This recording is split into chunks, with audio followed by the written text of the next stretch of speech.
everyone. Toni Saunders here, and welcome back to my passion.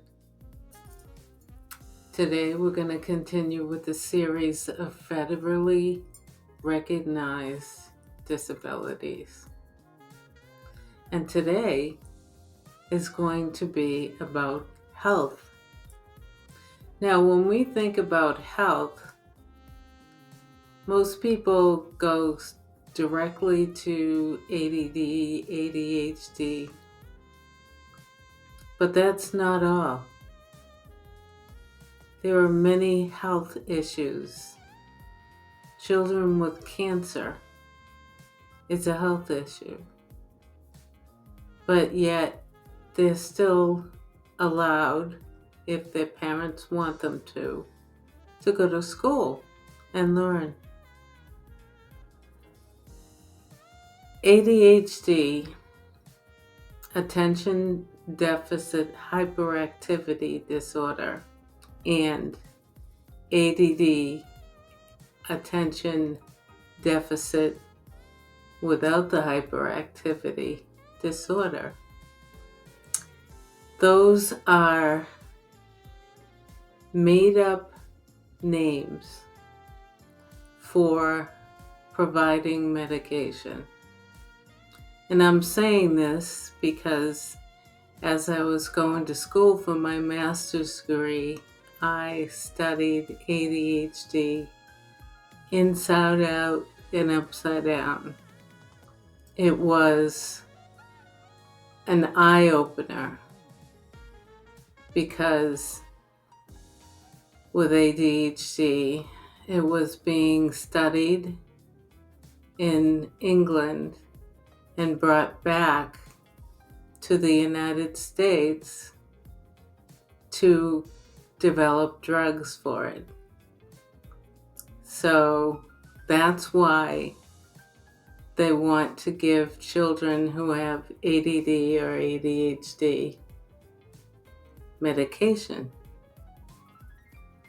But not all children that run around and are goofy and all of that, not all children have ADHD and need medication.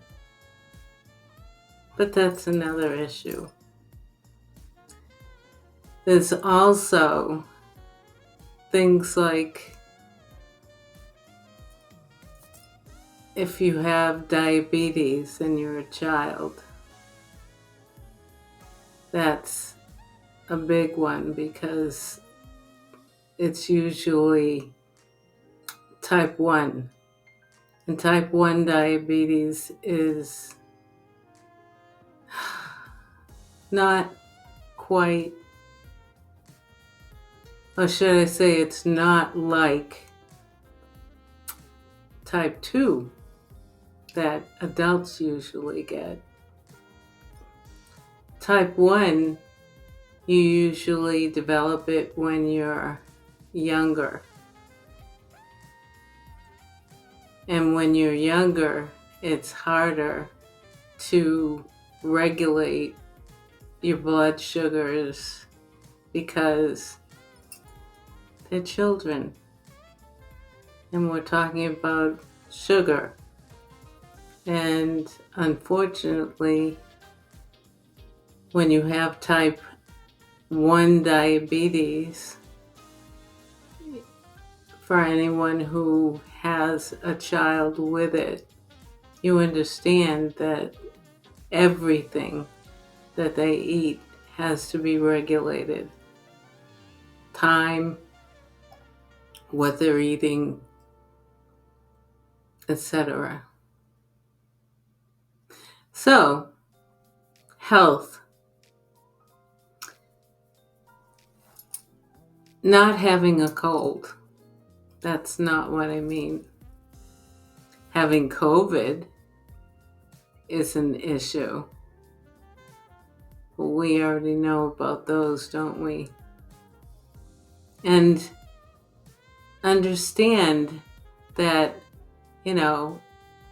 asthma, peanut allergies, things like that are all considered a health disability. And those are okay. I always question ADHD though. I just have to say it. Because I understand why they want more kids to have ADHD. Medication. So, what do you do when you have a child with a health disability, and I don't mean ADHD? When they have diabetes, when they have,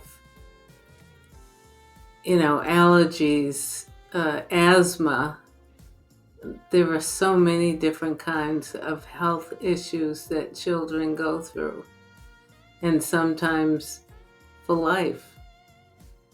So, what does a school need to do for that child? The answer is whatever makes the child understand, learn, whatever they have to do, accommodations, modifications, whatever needs to be done. Children with things like asthma may have to go down to the school nurse, and they would have to take their medications and things like that.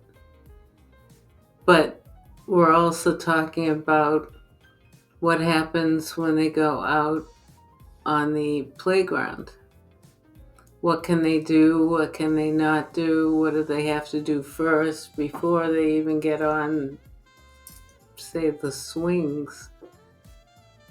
Is there something they have to do? Like take asthma medication, whatever it is.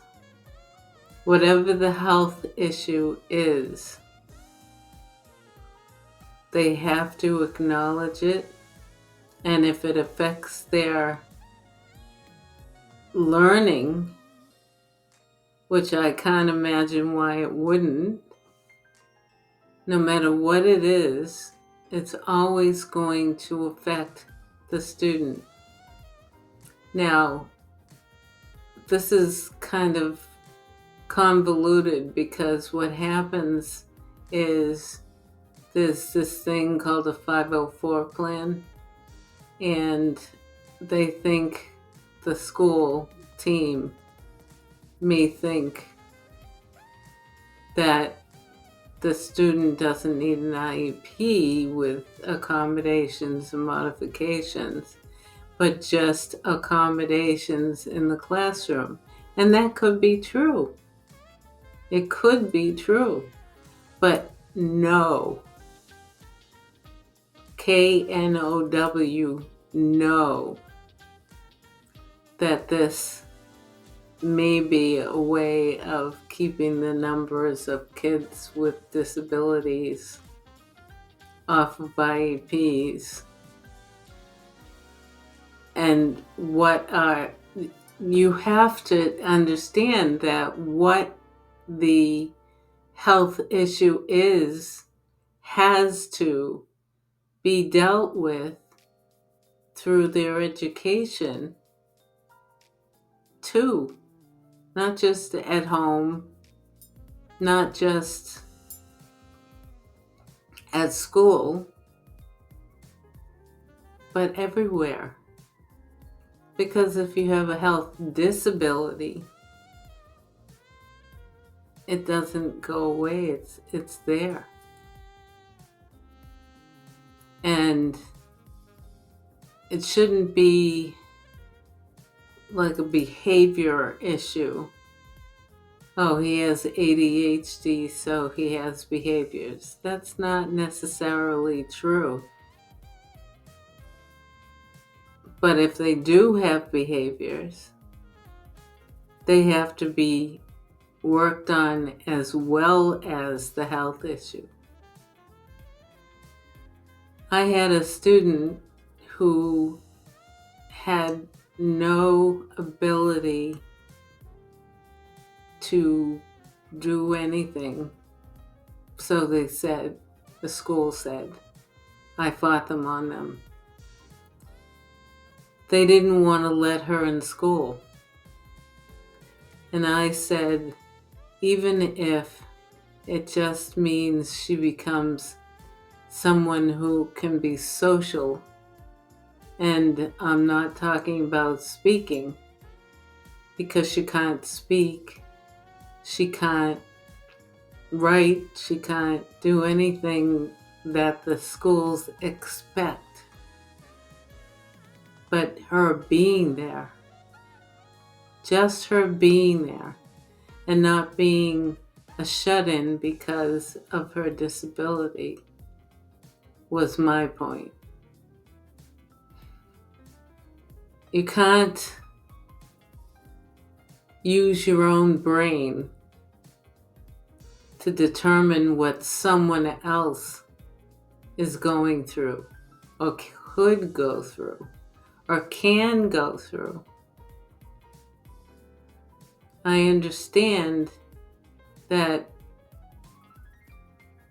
teachers, they don't know what to do with a student who can't learn.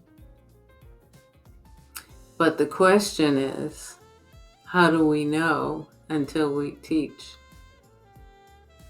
That's a biggie. How do we know what we perceive, or what the team perceives, is something that the teachers and administrators believe? And I did find out from the state that they could say that she's not teachable at all. And I wouldn't take that for an answer. So I made them do more evaluations, and she's now in school.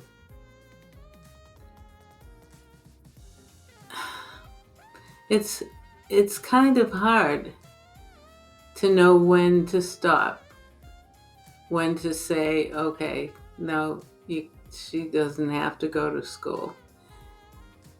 I don't give up on any child, and you shouldn't either. If your child is having health issues, you need to make sure that the school knows everything about it. What's the name of it? How it's affecting your child? Because everyone is different. So 2 children can have diabetes type 1 in a classroom, in a school, whatever. Doesn't mean they both need the same thing. It just means that the team has to sit down and figure it out. What is it that we need to do to help him or her learn? That's important to everyone concerned, the parents and the other side of the team. And I'm not saying put them in a class for kids that can't do anything and just keep them there, hold them there. You never do that. You continuously teach. Whether it's hand over hand or however it is they need to get information. And then let them show you what they can do. So that's a health disability. And I'm going to say, subscribe. There's more to come. Subscribe, ask questions, call me, email me, and I will give you the truth. And if you need help with your child, let me know, because that's what I do. I don't just sit here and talk. I actually help children get an education. Thank you. Have a good day.